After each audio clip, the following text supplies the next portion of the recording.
मित्रों, क्या आपने कभी सोचा है आखिर भगवान किस घर को चुनते हैं जहां बेटी जन्म लेती है?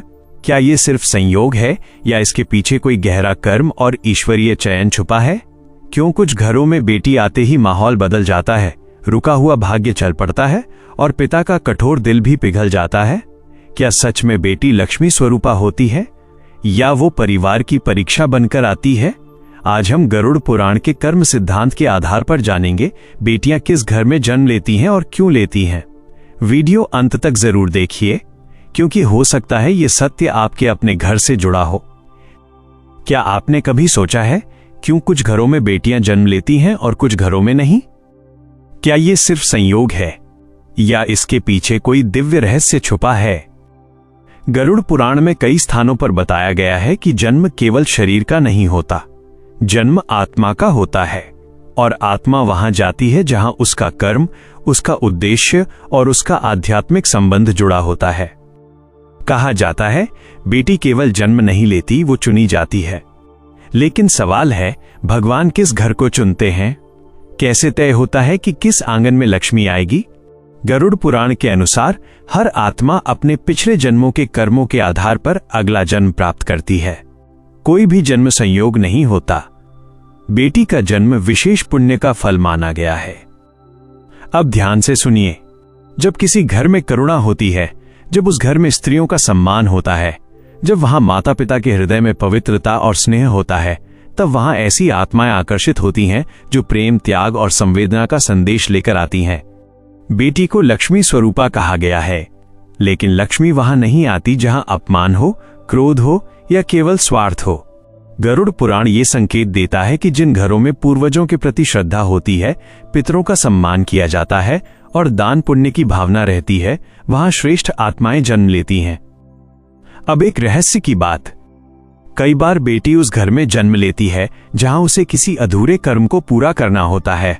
कभी वो माता पिता का ऋण चुकाने आती है, कभी वो परिवार के भाग्य को बदलने आती है और कभी वो सिर्फ ये सिखाने आती है कि प्रेम क्या होता है। आपने देखा होगा कुछ बेटियां घर में आते ही जैसे वातावरण बदल देती हैं। घर में शांति बढ़ती है, रिश्ते मजबूत होते हैं और पिता का हृदय कोमल हो जाता है। क्या ये संयोग है?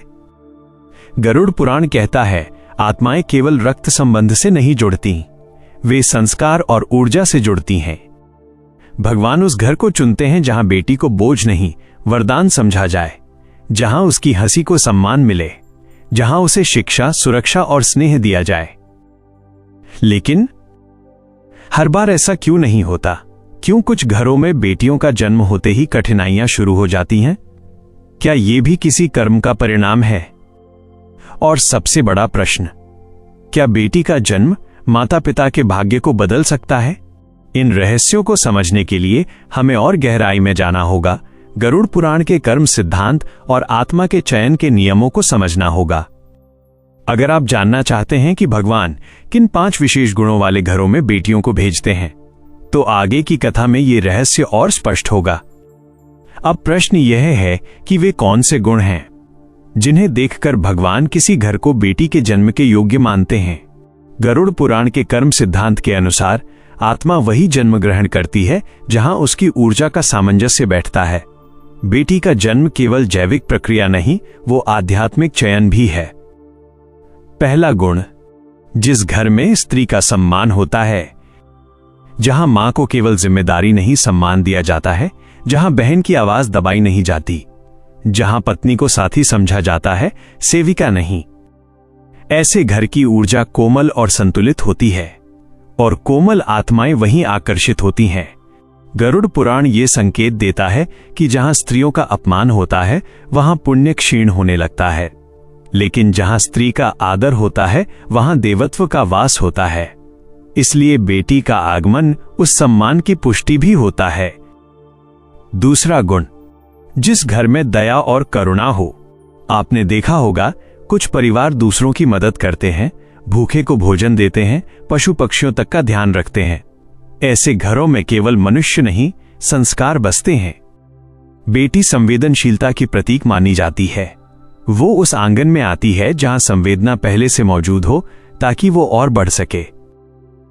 तीसरा गुण, पूर्वजों के प्रति श्रद्धा। गरुड़ पुराण में पितरों का विशेष महत्व बताया गया है। जिन घरों में श्राद्ध, तर्पण या कम से कम पूर्वजों की स्मृति और सम्मान होता है, वहां कुल की ऊर्जा स्थिर रहती है। कभी कभी बेटी को कुल की ज्योति इसलिए कहा जाता है क्योंकि वो परिवार के अधूरे संस्कारों को पूर्ण करने आती है। वो केवल वर्तमान की नहीं, अतीत और भविष्य की कड़ी भी होती है। चौथा गुण, जहां लोभ से अधिक प्रेम हो। यदि किसी घर में हर निर्णय धन के आधार पर होता है, जहां रिश्तों से पहले संपत्ति की चर्चा होती है, वहां ऊर्जा भारी हो जाती है। लेकिन जहां प्रेम, त्याग और संतुलन हो, वहां बेटी का जन्म उस प्रेम को और गहरा करने आता है। और अब पांचवा गुण, जहां बेटी को बोझ नहीं, भाग्य समझा जाए, भले वो अभी जन्मी भी ना हो। कई बार आत्मा गर्भ में आने से पहले ही माता पिता के विचारों को महसूस करती है। यदि मन में डर, निराशा या अस्वीकार हो तो वो आत्मा ठहरती नहीं, लेकिन जहां स्वागत की भावना हो वहां वो सह जाती है। अब एक गहरा रहस्य, कभी कभी बेटी ऐसे घर में भी जन्म लेती है जहां ये गुण पूर्ण रूप से नहीं होते। क्यों? क्योंकि वह परिवर्तन बनकर आती है। गरुड़ पुराण के कर्म सिद्धांत के अनुसार कुछ आत्माएं सुधार के लिए जन्म लेती हैं। वे अपने व्यवहार, प्रेम और त्याग से परिवार की सोच बदल देती हैं। पिता का हृदय पिघलता है, दादा दादी का दृष्टिकोण बदलता है और धीरे धीरे घर की ऊर्जा रूपांतरित हो जाती है। तो क्या ये कहना गलत होगा कि बेटी केवल चुने हुए घर में ही आती है?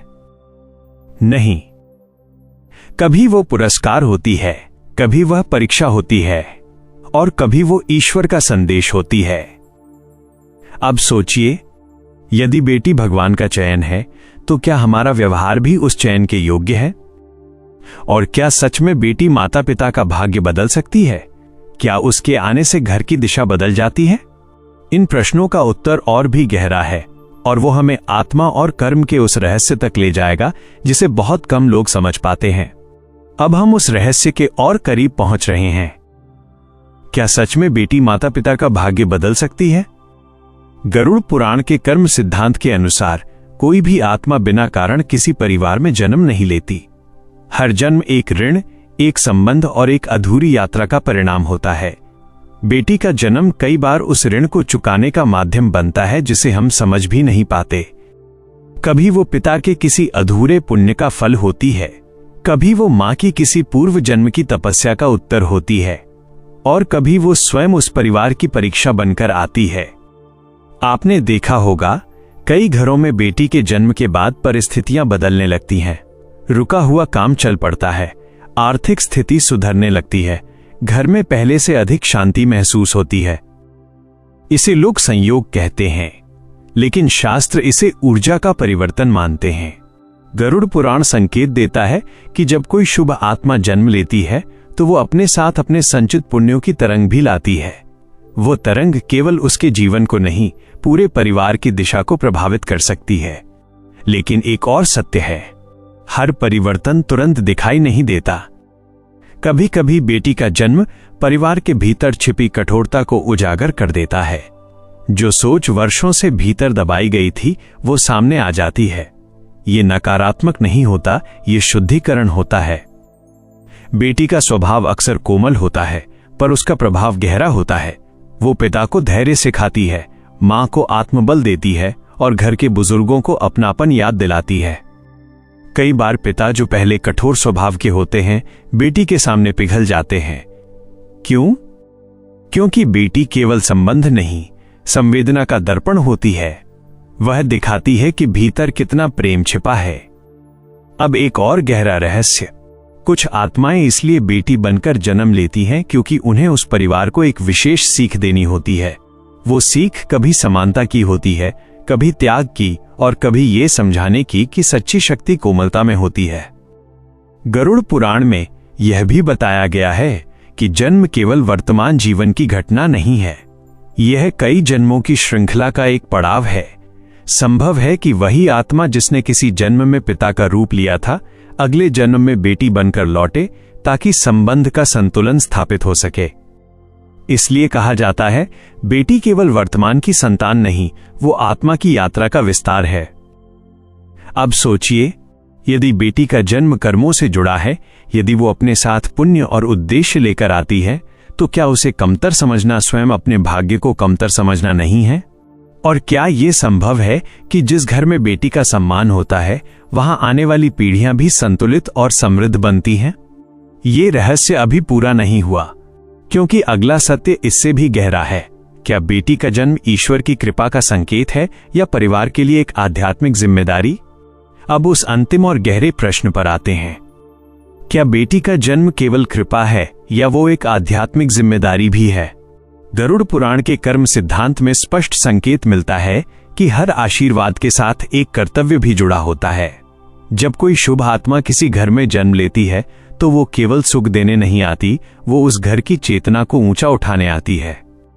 बेटी को गृहलक्ष्मी इसलिए कहा गया है क्योंकि वो समृद्धि का प्रतीक है, लेकिन लक्ष्मी वहां स्थिर तभी रहती हैं जहां मर्यादा, सम्मान और संतुलन हो।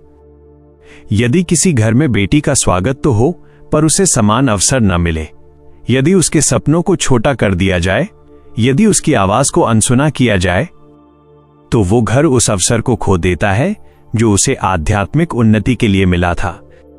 गरुड़ पुराण ये सिखाता है कि जन्म लेने वाली आत्मा और परिवार के बीच एक सूक्ष्म अनुबंध होता है। आत्मा अपने संस्कार लेकर आती है और परिवार उसका संरक्षण करने का दायित्व लेता है। यह संबंध केवल पालन पोषण का नहीं, यह आत्मा के विकास का भी है। कई बार बेटी परिवार के भीतर छिपे दोषों को सामने लाती है। वो प्रश्न पूछती है, वो नई सोच लाती है, वो पुरानी रूढ़ियों को चुनौती देती है। कुछ लोग इसे विरोध समझ लेते हैं, लेकिन वास्तव में वो परिवर्तन का संकेत होता है। अब जरा गहराई से सोचिए, यदि कोई आत्मा विशेष उद्देश्य लेकर आई है तो क्या उसे रोकना सही होगा, या उसे समझकर स्वीकार कर उसका मार्ग प्रशस्त करना ही सच्चा धर्म है? गरुड़ पुराण में यह भी संकेत है कि जिन घरों में कन्या का सम्मान होता है वहां पितरों की कृपा बनी रहती है, क्योंकि सम्मान केवल व्यक्ति का नहीं होता, वो ऊर्जा का सम्मान होता है। और जहां ऊर्जा का आदर होता है वहां संतुलन बना रहता है। इसलिए बेटी का जन्म केवल भाग्य नहीं बदलता, वो सोच बदलता है, वो परंपरा को नया अर्थ देता है, वह भविष्य की दिशा तय करता है। लेकिन यदि कोई परिवार इस जिम्मेदारी को समझे, बिना केवल सामाजिक दबाव में जीता रहे, तो वो उस दिव्य अवसर को पहचान नहीं पाता जो उसे मिला है। अब एक अंतिम प्रश्न शेष है, क्या हर बेटी अपने साथ कोई विशेष संदेश लेकर आती है? क्या उसके स्वभाव, उसके गुण, उसके संघर्ष सब किसी गहरे कर्म का संकेत होते हैं? और क्या माता पिता अपने व्यवहार से उस संदेश को समझ सकते हैं? इन रहस्यों को समझे बिना यह कथा अधूरी है। आगे वही सत्य प्रकट होगा जो बेटी के जन्म को केवल घटना नहीं बल्कि ईश्वर की योजना के रूप में देखने की दृष्टि देगा। अब वो अंतिम सत्य, क्या हर बेटी अपने साथ कोई विशेष संदेश लेकर आती है? गरुड़ पुराण के कर्म सिद्धांत के अनुसार हर आत्मा अपने साथ 3 चीजें लेकर आती है: पूर्व जन्म के संस्कार, अधूरे कर्म और एक उद्देश्य। बेटी का स्वभाव, उसकी रुचियां, उसका संघर्ष, ये सब केवल संयोग नहीं होते। कई बार वही बेटी परिवार को वो सिखा देती है जो वर्षों की शिक्षा नहीं सिखा पाती। किसी घर में वो धैर्य सिखाने आती है, किसी घर में वो समानता का अर्थ समझाने आती है, किसी घर में वो प्रेम की परिभाषा बदल देती है। आपने देखा होगा, कुछ बेटियां बचपन से ही जिम्मेदार होती हैं, कुछ में असाधारण आत्मबल होता है, कुछ अपने परिवार की परिस्थितियां बदलने का संकल्प लेकर चलती हैं। क्या ये केवल पालन पोषण का परिणाम है? नहीं, शास्त्र संकेत देते हैं कि ये आत्मा के साथ आए संस्कार हैं, और जब परिवार उस आत्मा को समझता है, उसका सम्मान करता है, तो वो उद्देश्यपूर्ण होता है।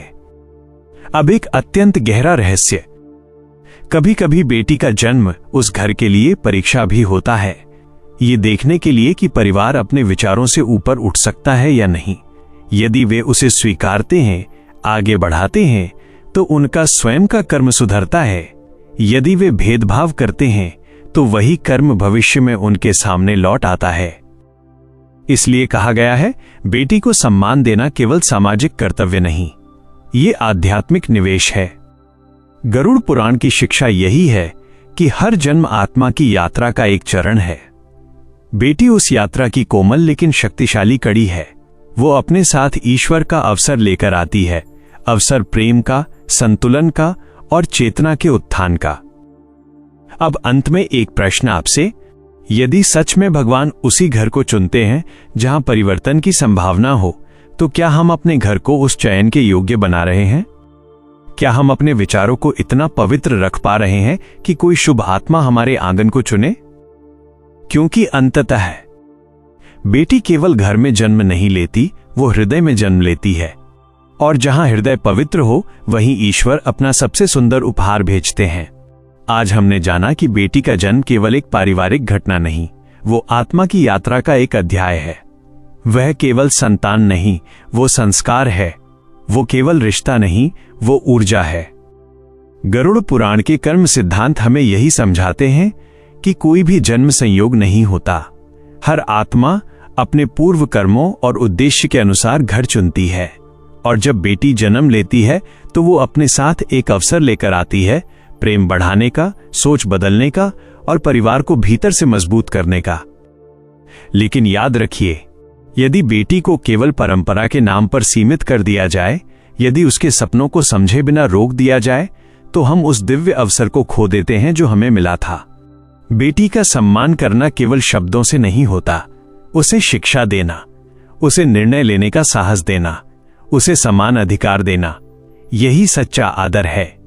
और जब ऐसा होता है तो घर में केवल एक बच्ची नहीं बढ़ती, पूरे परिवार की चेतना बढ़ती है। अब अंतिम संदेश, यदि आपके घर में बेटी है तो उसे वरदान समझिए, यदि नहीं है तो हर बेटी को सम्मान दीजिए, क्योंकि ईश्वर का चयन केवल जन्म से नहीं, व्यवहार से भी जुड़ा होता है। जहां नारी का आदर होता है, वहीं जीवन में संतुलन और शांति स्थिर होती है। यही इस कथा का सार है। बेटी भगवान का उपहार है और उस उपहार की रक्षा और सम्मान हमारी जिम्मेदारी। अगर आपको इस पूरी कथा में कुछ सीख मिली हो तो वीडियो को एक लाइक करके चैनल को सब्सक्राइब कर दीजिए। धन्यवाद। मिलते हैं अगले रहस्य में।